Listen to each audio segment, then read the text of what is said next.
Hello and welcome. We're so glad you're here. If you're with us on Facebook or YouTube, go ahead and subscribe to get notifications when we have new videos.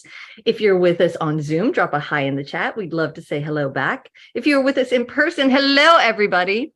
And if this is your first time here, go ahead and sign the guest book either in the lobby or at oakcliffuu.org/guest. Today's sermon is, What is White Supremacy Culture Anyway? With Renée Brill. Mark your calendars for our upcoming First Tuesday social justice film. On March 7th, we will be screening The Rebellious Life of Mrs. Rosa Parks.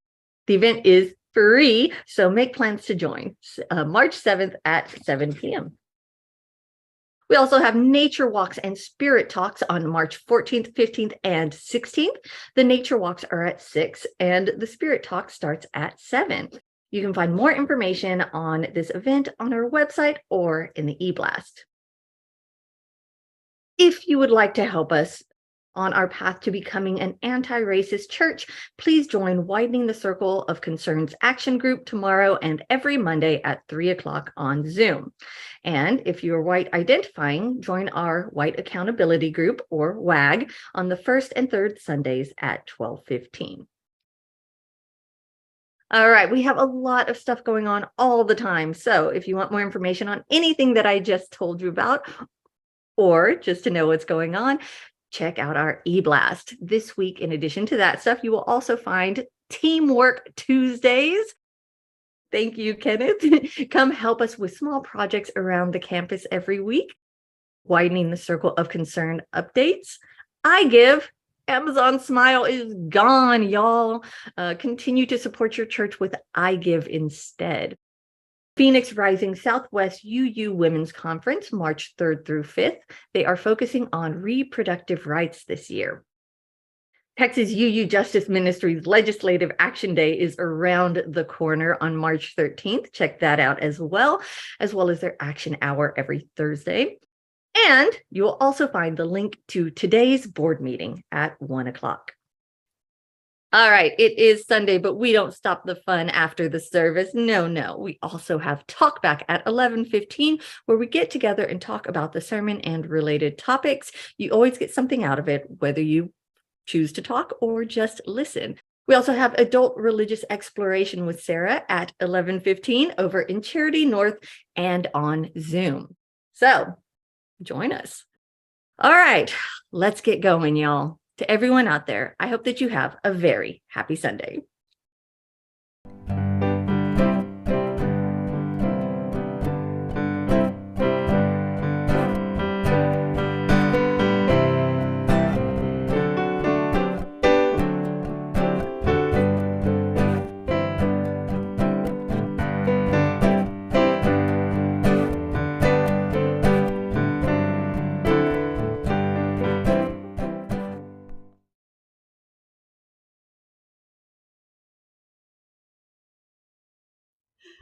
Welcome to this morning, this day, and this opportunity to be together in community, which is a time of joy, comfort, and sometimes challenges.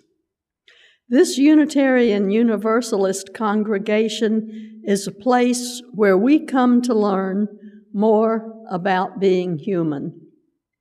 We're not here because we figured out life's questions, or because we think we've got it right. We come here to learn more about being in relationship together, how to listen, how to forgive, how to be vulnerable, and how to create trust and compassion in one another. Let us move into worship willing to be authentic with each other, honest within ourselves, and opening to connection in all its forms.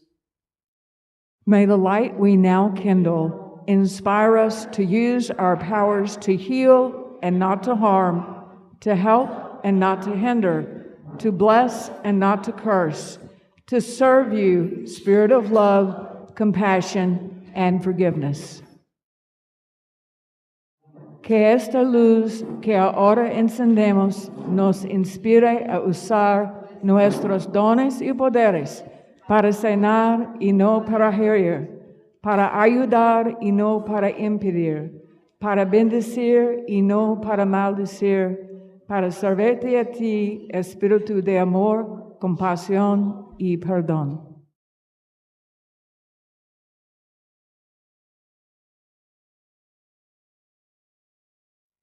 My beloved people, I cannot pretend, and so I will not tell you that everything is okay right now. But there's no reason to be angry, that you must be optimistic or at peace. I cannot pretend, and so I won't tell them to you. But now our chalice is lit. And so all I ask in this moment is that we remember the words of Rebecca Parker. There is a love. There's a love holding us. There is a love holding all. By the light of our chalice, let us rest in this love.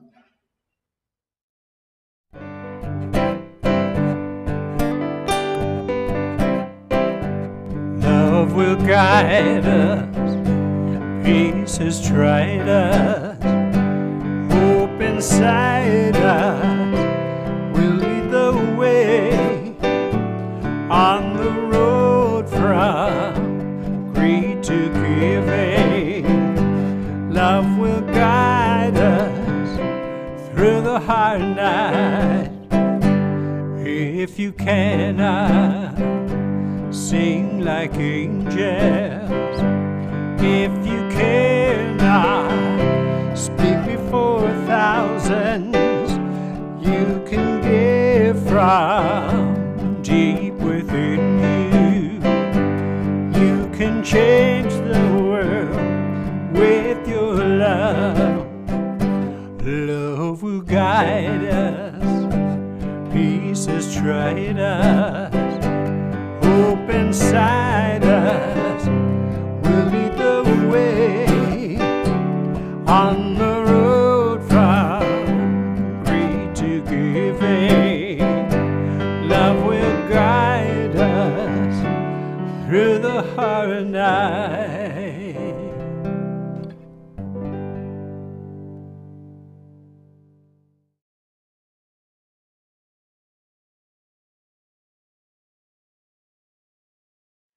Ours is a welcoming community where we find connection, a spiritual community where we find meaning. Ours is a sharing community where our joys are amplified, a caring community where our sorrows are lessened. We take this moment to reflect on our joys and sorrows and acknowledge the mutual support of our community.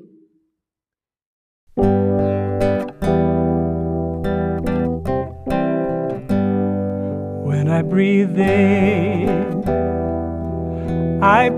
in peace. When I breathe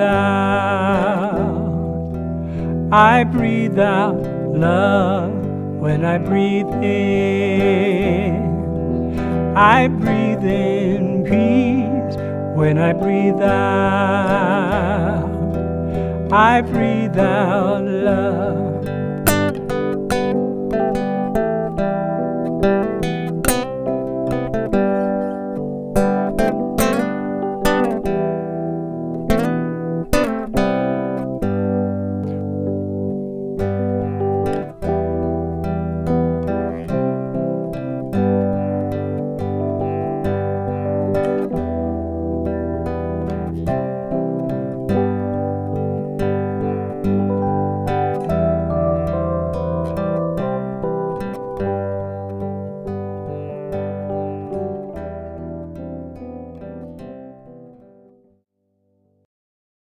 Ours is a covenantal church, Latin for come together.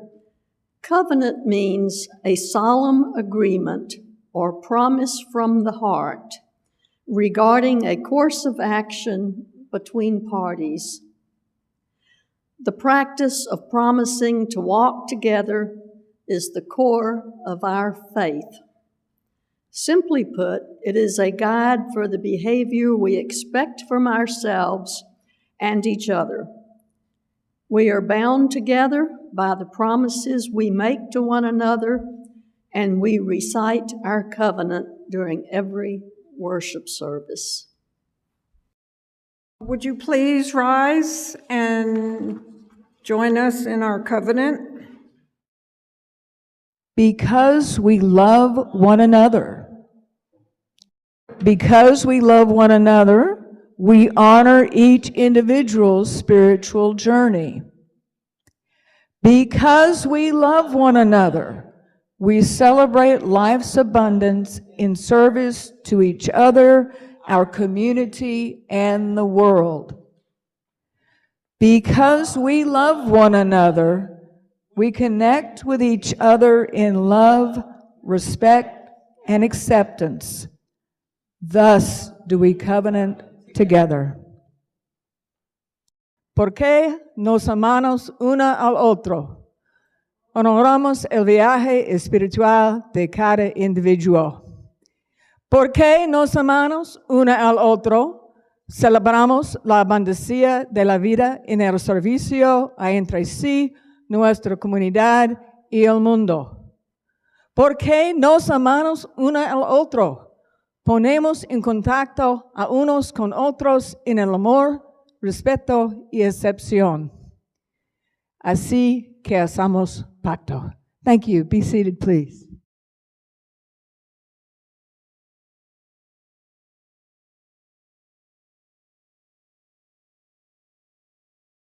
This morning, I'd like to invite you to take a moment to take a deep breath in and to breathe out.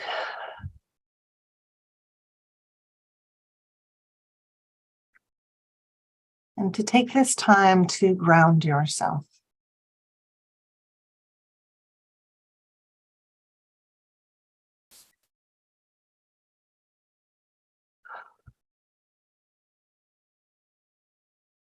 Connect to your source, to the earth,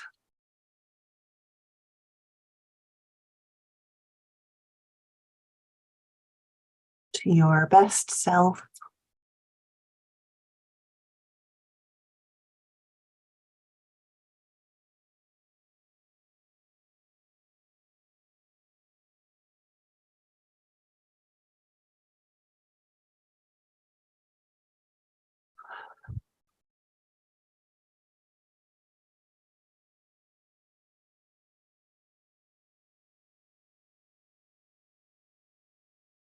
and when you're ready,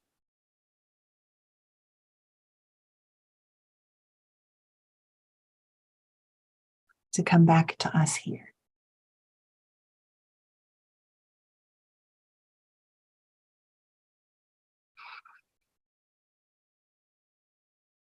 These last couple of months have been hard.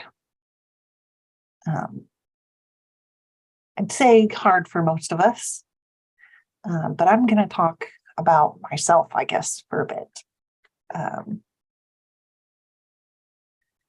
It's been really hard. I've been fighting with my insurance company, so I haven't been able to get all of my ADHD medicines. I just got those back this week after a month.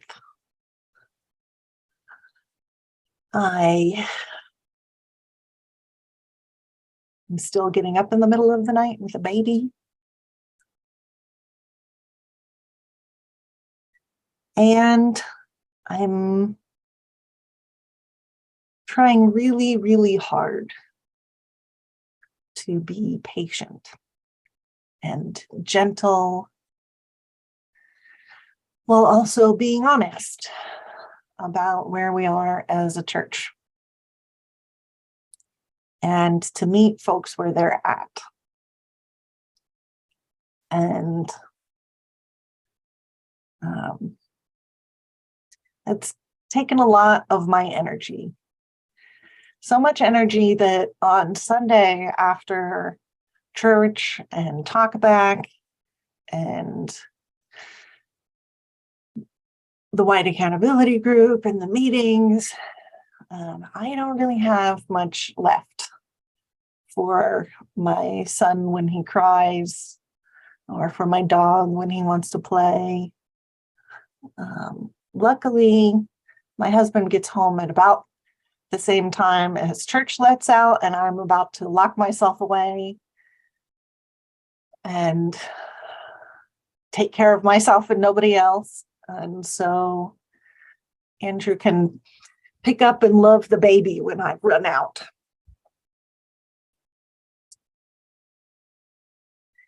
And at the same time, I feel like I'm doing such a bad job at being patient and gentle and meeting people where they're at that it feels like all I hear is that I'm not being patient or gentle or meeting people where they're at.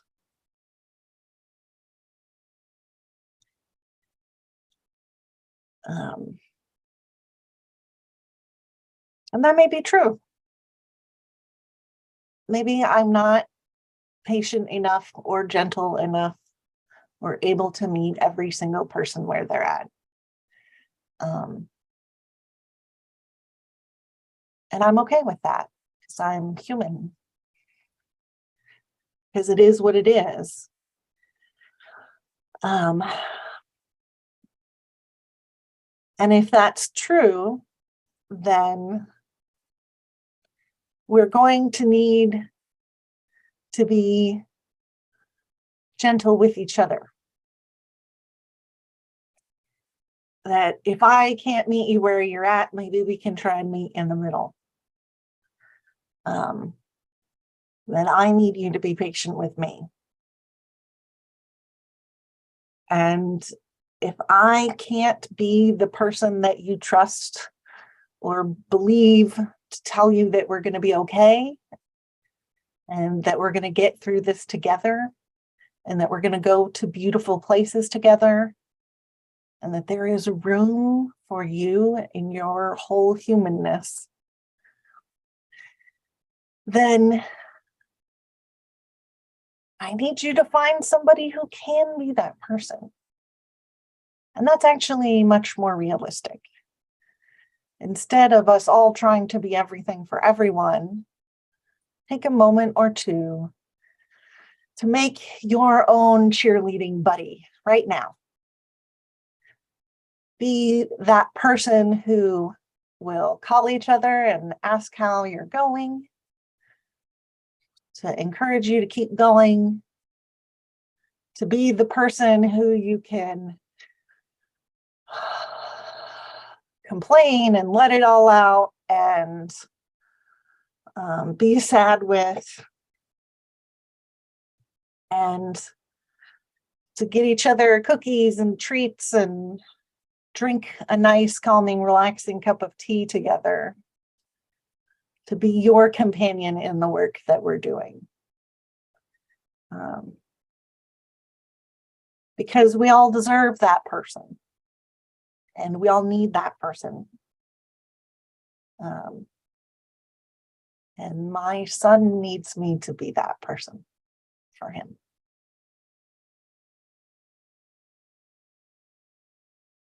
One of the things that I've been thinking about this week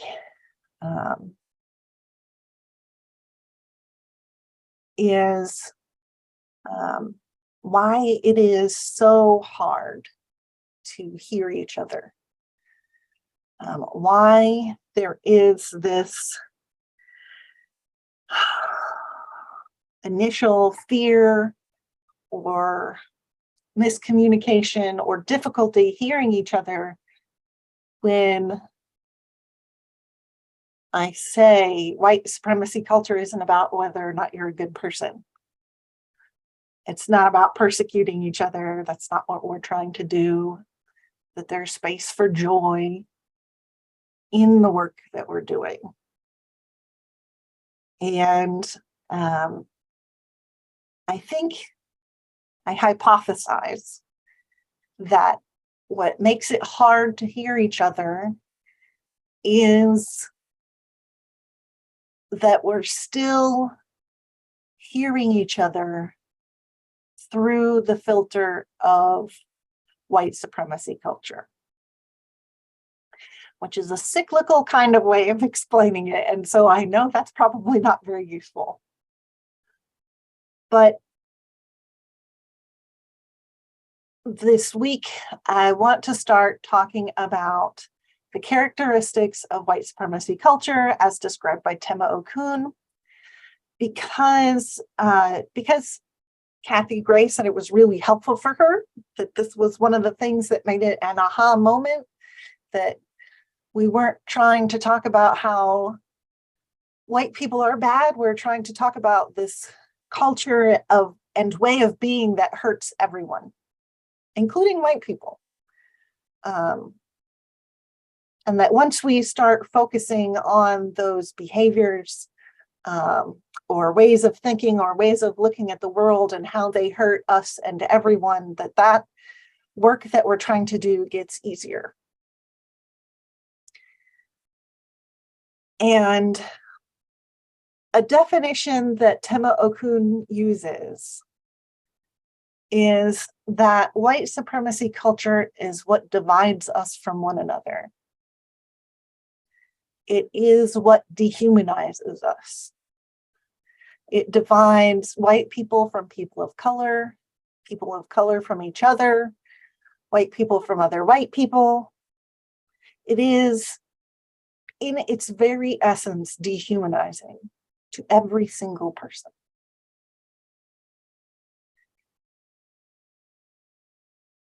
I've linked the article that I'm using in the Facebook Talkback group because I know that some folks find it really helpful to be able to read ahead and to have time to process things. So if you're one of those folks, please look for it there. Also, a reminder that I am learning different and neurodivergent. And so if I'm difficult to understand, you might benefit from going directly to some of those sources so that you're not trying to filter the information through my filter, which might not be particularly useful for you. This week, the first characteristic I want us to talk about and think about for the week is fear. Tema Okun lists fear as one of the largest and most damaging ways that white supremacy culture harms us and separates us from one another. The fear that if you have enough, then I won't have enough, that there are winners and losers, that there are people who deserve more and people who deserve less. That if we talk about the truth, or that if I make a mistake, that means that I don't deserve love or forgiveness or community. The fear that holds us back from giving our whole selves. The fear that we're not enough. The fear that keeps us from getting started. The fear that keeps us from continuing. And what I like so much about this article from Tema Okun is that in addition to all of the characteristics of white supremacy culture, she also lists some antidotes. And our antidote for fear is to name it and to sit with it. Now, there's lots of ways to name and sit with our fear. Can be as simple as saying it out loud to yourself so that you can hear it and to be honest with it. Maybe to your partner who you just made I'm sure you totally just did that, right? Maybe it's in talkback where you name your fear. Maybe you draw out your fear. Maybe you turn on music and listen to your fear and move and dance your fear around. But to spend time taking care of it and acknowledging it as real. Last week, I heard two fears. I heard the fear that there would be no space for joy or for rest. And I also heard the fear that we, the white members of the congregation, will move on to other things, will not commit ourselves to the work, and we'll get distracted like has happened so many times before. Those fears are real. And we have to hold them together.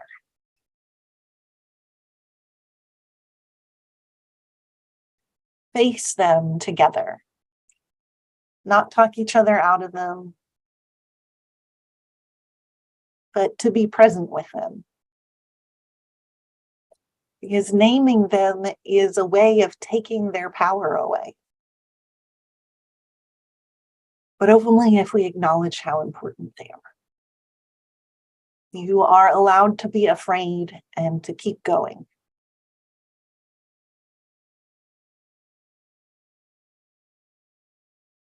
You're allowed to be afraid. It's our very humanness. And we can still get to where we want to go. So, what are you afraid of? What is its name? And how will you sit with it this week? Amen, Ashe, and blessed be. Join me in reciting the Widening the Circle of Concern covenant.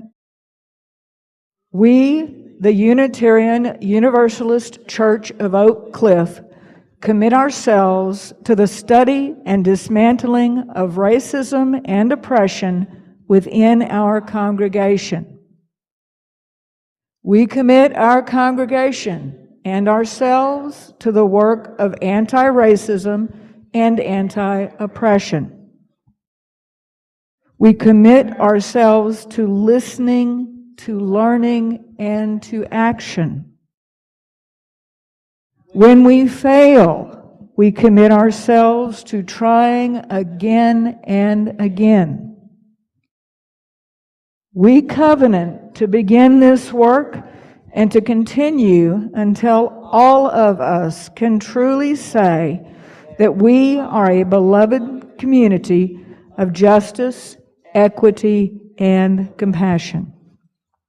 Thank you. Good morning, y'all. I'm Sherry Randall. I am not the person you see on the screen. I am not the person who wrote the words I'm about to share with you. I am a white identifying person, and she is not. But when I read these words on Worship Web, I felt very much that this is a perspective that needed to be voiced in this space. And before I begin reading, there are a couple of, there's an acronym in here. I'll go ahead and clear it for you. BLUU, B-L-U-U, stands for Black Lives of Unitarian Universalism. One of the programs that they have started in the last few years is called Blue Havens. It's a Black identified networking social support space. Another is called Blue Harbors, which is a ministry that is specifically for Black identifying UUs. I believe that they have a monthly online worship service that is explicitly and specifically for Black identifying Unitarians. So, Miss Shannon Lang, that you see there on the screen, is a member of the Unitarian Church of Evanston in Illinois. She lives there with her daughters, Marlo and Francesca, her husband, Bobby, and their dog, Wyatt. She is a Blue Beloved, Black Lives of Unitarian Universalist participant and member, and a founding member of the Blue Havens Chicago chapter. So that support network for members of Blue, Black Lives of Unitarian Universalists in Chicago. She's a founding member. She wrote this short essay, in September of 2021. She opens with a quote from Alicia Garza, civil rights activist and co-founder of the Black Lives Matter movement. The fight is not just being able to keep breathing. The fight is actually to be able to walk down the street with your head held high and feel like I belong here, or I deserve to be here, or I just have a right to have a level of dignity. Shannon goes on to write, I love my congregation, but as a Black woman, before I enter the doors of my church or a committee meeting, I often feel like I have to put on my armor. Chances are someone's going to say something hurtful. They're not going to mean it, but it's going to happen, and I've got to gird myself up for the unintended pain that will come. I know my siblings in faith love me, and I love them too, but it has happened time and time again. I'm not alone in this. It's a common experience for Black and other UUs of color. I identify with the findings of a 2018 survey that Blue, Black Lives of Unitarian Universalism, conducted of Black UUs. Most Black UUs feel a deep sense of isolation and rely heavily on social media to connect with other Black UUs. Black people tend to become a part of UU congregations because of the theology, not because of the community. White dominant culture gets in the way of their communal experience and serves as an exclusionary force in church life. Simply put, Black people, when they show up in ways that are culturally divergent from white, middle, and upper-class culture, do not feel welcomed. The impact of these experiences, regardless of intention, is clear. The lack of Black and brown faces in our spaces speaks volumes. In contrast, Shannon writes, when I attend Blue worship services, which are Black-only sacred spaces, I feel like I am home. I am comforted. I am nourished. I don't have to explain myself. I don't have to address microaggressions. I don't have to say, I'm sorry, but you really can't say that, and here's why. Instead of having to enter the space girded with armor for protection, I can enter the space with an open mind, heart, and soul. My hope is that every member of each UU congregation pledges to do their individual anti-racism and anti-oppression work, that every member searches honestly within themselves and analyzes their individual part in creating an atmosphere that has been historically unwelcoming to Black and brown siblings of color. In order to be a truly welcoming community, the systems of power and privilege that exist in our spaces need to be actively dismantled. Together, we can become radically welcoming, but only if we're willing, as individuals and as a movement, to do the hard work that comes along with it. Shannon closes with this brief prayer.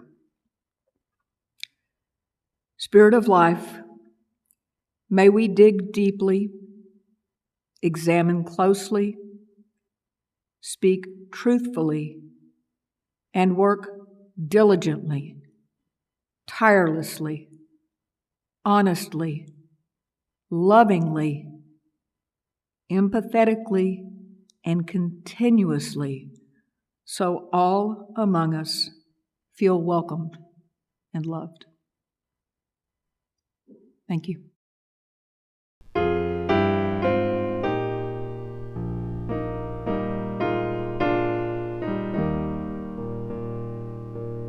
We would be one as now we join in singing our hymn of love to pledge ourselves anew to that high cause of greater understanding of who we are and what in us is true. We would be one in living for each other, to show to all a new community. We would be one in building for tomorrow, a nobler world than we have known today. We would be one in searching for that meaning which binds our hearts and points us on our way. As one we pledge ourselves to greater service,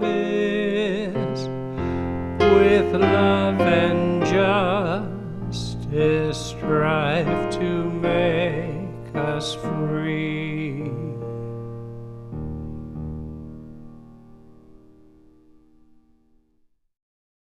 Let there be an offering to sustain and strengthen this place that is sacred to so many of us, a community of memory and of hope, for we are now the keepers of the dream. Members, if you are contributing cash toward your pledge, please use the envelope provided and write your name on it. To text your donation, see the number on your order of service. It's 214-225-5996. For more options, see oakcliffuu.org/donate.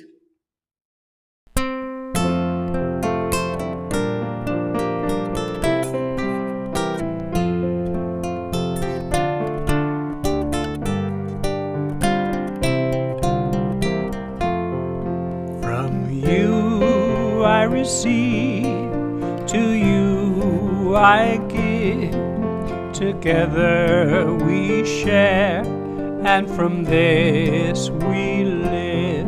De tio recibo, a ti te doy, así compartimos y vivimos hoy.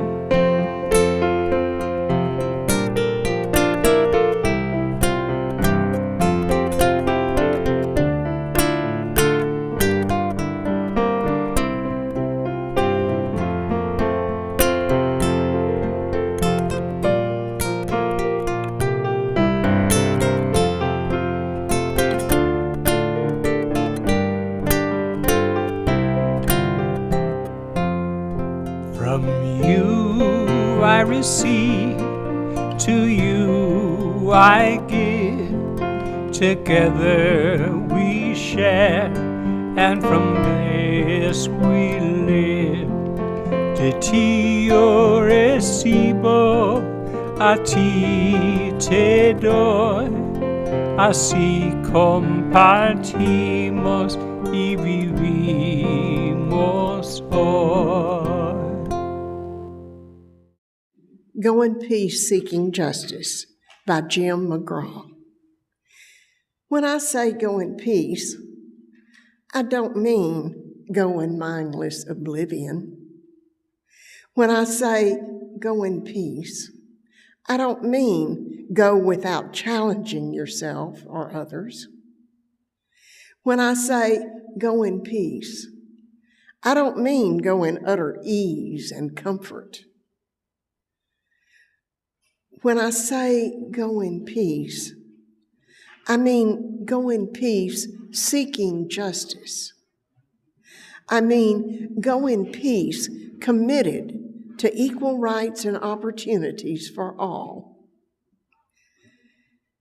When I say go in peace, I mean go in peace that is created when, together, we build communities of true solidarity, deep compassion, and fierce, unrelenting love. Go in peace.